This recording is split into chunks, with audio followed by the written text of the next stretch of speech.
वायु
प्रदूषण क्या होता है ये पहले हमें समझना होगा। तो वायु प्रदूषण क्या होता है?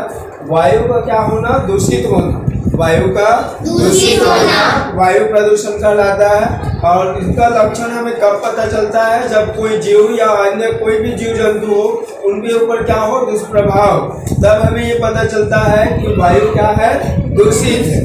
और उसे हम क्या बोलना है? हमें वायु प्रदूषण। वायु का दूषित होना वायु प्रदूषण कहलाता है। और इनका लक्षण हमें अन्य जीव जंतुओं में दुष्प्रभावों के कारण देखने को मिलता है। अगर हम बड़े शहरों की बात करें तो बड़े शहरों में जितने भी 60% वायु प्रदूषण होता है वह वाहनों के कारण होता है। और वाहन से जितने भी जो डीजल पेट्रोल जो जलते हैं उनसे कार्बन मोनोऑक्साइड है। तो कार्बन मोनोऑक्साइड की उपस्थिति है 77.2%। और उसके बाद वाहन से और निकलने वाली गैसें नाइट्रस ऑक्साइड, इनकी उपस्थिति है 7.7%। उसके बाद तीसरा है हाइड्रोकार्बन, और हाइड्रोकार्बन में कितना निकलता है? 13.7%। ये वाहनों से निकलने वाली धुओं में ये हानिकारक गैसें उसमें उपस्थित रहते हैं, जिसके कारण वायु धीरे धीरे क्या होते जा रहा है? प्रदूषित होते जा रहा है। वायु के लिए हम पढ़े भी थे पिछले कक्षाओं में कि वायु को क्या होता है? गैसों का मिश्रण होता है, जिसे हम वायुमंडल में क्या बोलते हैं? वायु कहते हैं करके। तो ये गैसें उनमें मिलकर क्या कर देते हैं? वायु को प्रदूषित कर देते हैं। अब उनका जब प्रभाव की बात करें, मान लीजिए इतने में क्या हो गया? वायु क्या हो गया? प्रदूषित हो गया।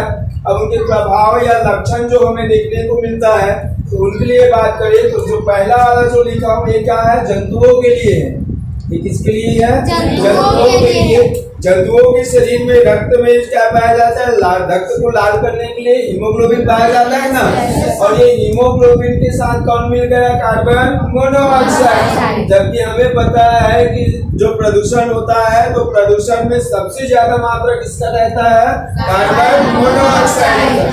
जो हमारे वायुमंडल में 77.2% की मात्रा बताया जा रहा है। तो ये हमारे शरीर के हीमोग्लोबिन, जैसे मैंने श्वास लिया और मेरे श्वास के साथ ऑक्सीजन के साथ क्या चला गया जी? Carbon monoxide. और कार्बन मोनोऑक्साइड हमारे शरीर के हीमोग्लोबिन से क्रिया कर कार्बोक्सिल हीमोग्लोबिन बना लेता है। अब इसके लक्षण ये पता चलेगा कार्बोक्सिल हीमोग्लोबिन का कि हमारे शरीर में जो रक्त है उनका रंग धीरे धीरे क्या?